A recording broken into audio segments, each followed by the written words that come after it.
Regresar a la ciudad donde crecí parecía un sueño hecho realidad, y el aumento de salario al ser transferido a la sede principal de la empresa lo hacía aún mejor. Pronto comencé a planear la mudanza y a imaginar las cosas que haría viviendo ahí. Todo parecía perfecto. Hasta que recordé lo que dejé atrás.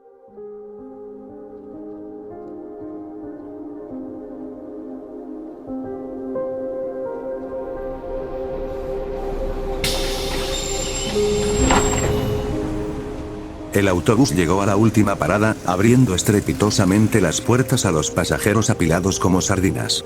Descendí con pasos cansados, absorto en mis pensamientos, mientras el bullicio de la ciudad me envolvía. Un viento cálido y bochornoso me golpeó el rostro, acompañado por el olor agrio de los autos y el drenaje. A unos metros, la recién remodelada estación del tren apareció ante mí, destacándose con su fachada brillante y una enorme pantalla que proyectaba anuncios.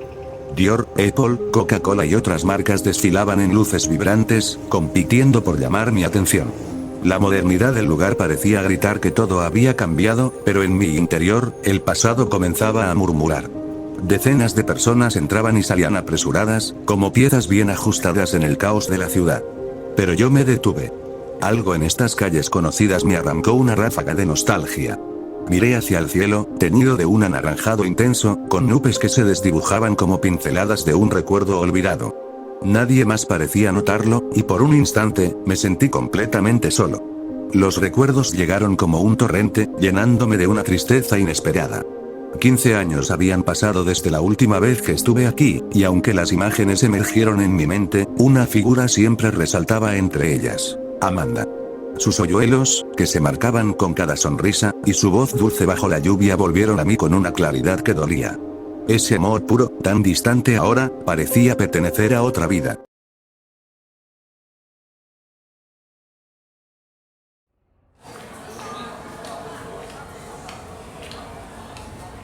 Al ser el primer día del semestre, los profesores faltaban con frecuencia. Eran los típicos que no se preocupaban si los alumnos aprendían o no. Su único esfuerzo consistía en estirar la mano para cobrar el sueldo quincenal.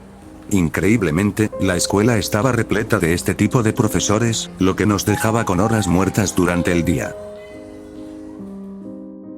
Eran las 9 de la mañana cuando tuvimos nuestra primera hora libre. Decidimos bajar a desayunar a la cafetería, que estaba prácticamente llena, pero justo una mesa vacía nos esperaba. Nuestros instintos nos hicieron correr hacia ella, como si alguien más pudiera adelantarse y ocuparla. Era una mesa con 6 asientos. Ricardo y Ana se sentaron juntos, mientras yo me acomodaba frente a ellos. Al lado de mí quedaba una silla vacía, y en los costados, otras 2 sillas adicionales.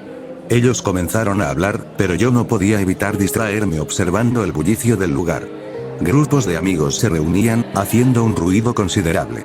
Algunas parejitas compartían su desayuno, y hasta los profesores se sentaban en las mesas.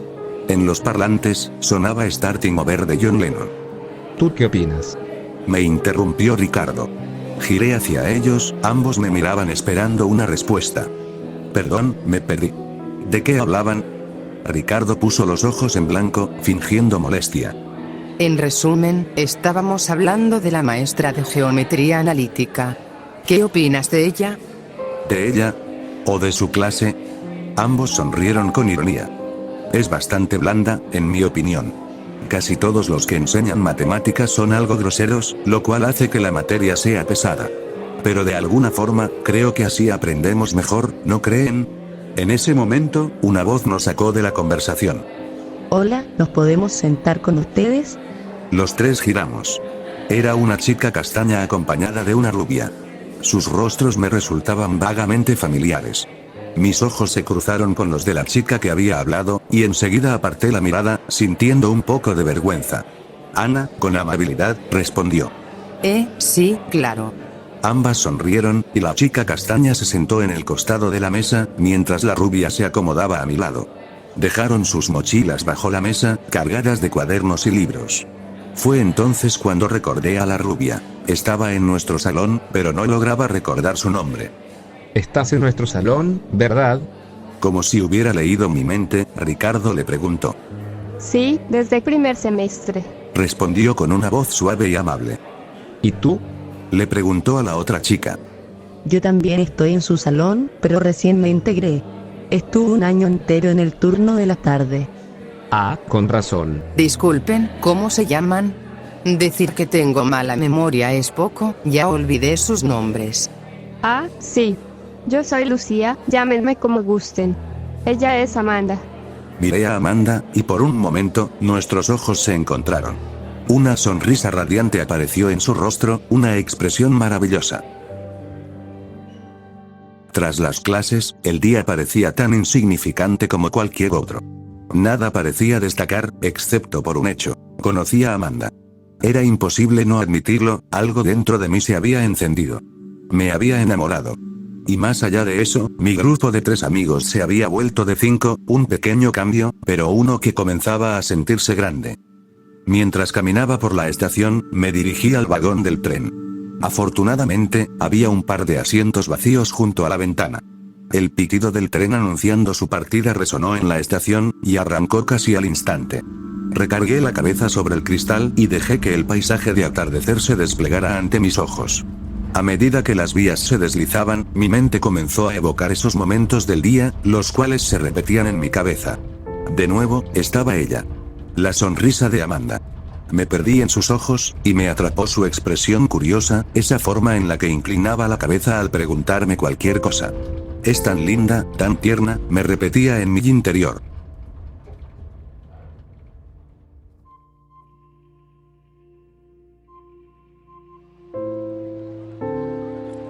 El atardecer que se abría ante mis ojos me resultaba extrañamente familiar, un reflejo casi exacto de aquel día en que escuché el nombre de Amanda por primera vez.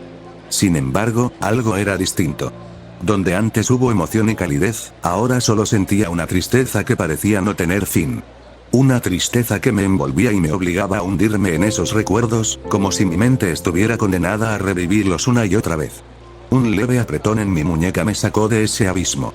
Una señora de avanzada edad, apoyada en un bastón, me miraba con un gesto amable. ¿Todo bien, joven? Su inesperada presencia me tomó por sorpresa. Mi mente, atrapada en otro tiempo, tardó en reaccionar. Ah, sí, señora, estoy bien, respondí, esforzándome por sonreír. Asintió con una sonrisa simpática, y se perdió entre la multitud. Esa breve interacción me regresó al presente, aunque de manera parcial. Mientras me adentraba en la estructura, sentí una punzada de incomodidad. El hecho de perderme en mis recuerdos, mientras el mundo seguía girando, me recordaba lo lejos que estaba de dejar atrás el pasado. El sistema de trenes era más moderno y sofisticado, algo que a mi temprana edad creería imposible.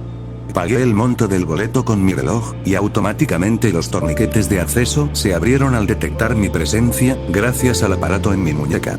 Los tumultos de gente formaban 2 filas ante la llegada del tren, y esperaban parados a que se abrieran las puertas para ingresar. Me perturbó el increíble orden que irradiaba en el andén. Me formé en la fila correspondiente, siguiendo las marcas en el suelo que indicaban dónde debíamos pararnos. Mientras esperaba, los recuerdos volvieron, como si hubieran estado acechando, listos para atraparme en cuanto bajara la guardia. Esta vez, no era Amanda quien llenaba mi mente. Era Ana. La vi con claridad, como si el tiempo no hubiera pasado. Su cabello rojizo y rizado que parecía bailar con cada movimiento. Su porte decidido, sus ojos verdes, esa mezcla de fragilidad y firmeza que me intimidaba tanto como me intrigaba. Recordé cómo caminaba a su lado aquel día, sintiendo que desprendía un aura que no podía definir, algo que me hacía sentir pequeño pero, al mismo tiempo, atraído como un imán. El tren llegó, y las puertas se abrieron con un suave zumbido. Abordé junto a la multitud, encontrando un asiento junto a la ventana. El recorrido, con sus curvas tomadas a gran velocidad, me hizo sentir una presión en el pecho, como si las vías no solo transportaran el tren, sino también el peso de mi pasado. Ana seguía ahí, invadiendo mis pensamientos. Sus ojos, su voz, y sobre todo, la frialdad con la que me miró aquella última vez. El vacío que sentía no era nuevo, pero revivirlo me hacía cuestionarme por qué, después de tantos años, seguía dándole vueltas. Tal vez era el malestar de no haber cerrado ese capítulo. O tal vez era porque, en el fondo, sabía que ese grupo al que tanto pertenecimos estaba destinado al desastre. Y Ana, siempre tan distinta, tan central en todo, era el epicentro de esa tormenta. No podía evitarlo. A pesar de lo mucho que me esforzaba, las malas decisiones, los errores y la desconexión entre lo que quería ser y lo que fui, seguían acechándome. El tren continuó su marcha, pero yo me sentía cada vez más anclado al pasado.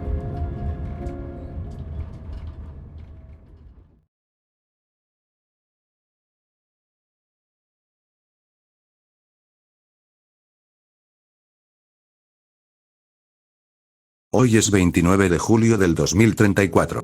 Una fuerte lluvia por la mañana prospera en el apresurado verano. Mi viejo hogar, con sus paredes agrietadas, la pintura desgastada, y la sensación de estar respirando polvo todo el tiempo. Cada rincón pone en evidencia los meses en abandono, y un silencio que pesa. La última persona que presenció esta miseria, fue mi madre, quien no ha regresado desde el año pasado. Nunca regresará. ¿Cómo te fue?, preguntaba yo, ansioso de conversar con ella tras su regreso a la provincia. La vida aquí no se compara nada a la de allá.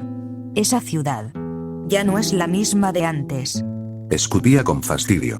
El solo recordarlo, me apaga los ánimos. Es verdad que, muy en el fondo de mi ser, buscaba regresar aquí para recordarla. Mi mente añora su joven imagen, siempre con esa sonrisa tan simpática, y el tono maternal que me despiertan las ganas de abrazarla. Murió hace 4 meses, por un cáncer que, no solo le quitó la movilidad, sino también la posibilidad de dejar aquel hospital. Hoy, que la lluvia cae sobre los techos de la ciudad, me hacen imposible no revivir los momentos en la blanca habitación, siempre tan pulcra. Todos los días la visitaba, durante la hora de comida del trabajo. Como el hospital estaba cerca del edificio empresarial en el que trabajaba, aprovechaba el tiempo y me iba a comer con ella. Te cuidas. No tardo, hijo. Sus palabras en cada despedida sonaban tan naturales, que realmente creí que regresaría a casa. Una semana antes de su muerte me lo dijo. Lo noté desde que entré a su habitación. Su cama, posicionada a un costado de la gran ventana, le regalaba la vista a la pequeña ciudad. Era, muy apenas, una ciudad en desarrollo. El cielo, totalmente azul y por debajo, muy a lo lejos las verdes colinas, dejaban en mí la tranquilidad que tanto buscaba. Mi madre tenía su mirada sobre las sábanas que cubrían la mitad de su cuerpo. Cabeza baja. No miraba más que la blanca tela, y lo hacía convertida en vergüenza. Lo siento, hijo. No voy a poder regresar a casa. Su tono tan sereno me hizo dudar si había escuchado bien, o si solo quería convencerme de que estaba aturdido. Puras estupideces. Mi madre, con la certeza en su rostro, había dicho lo que era inevitable. Mi corazón se desinfló en ese instante, me ganó el mal sentir, y mis ojos se humedecieron, con el horror que puede provocar la muerte aproximándose. Me acerqué con lentitud, para sentarme en la orilla de su cama. Ella giró hacia la ventana. Pese a que tenía tanto por decirle, las palabras se ahogaron en mi garganta. No logré hablar más con ella. Un día fue suficiente para arrepentirme de la emoción que me causaba regresar a la ciudad. En su lugar, cargaba con el sentimiento que no sé si podré soportar.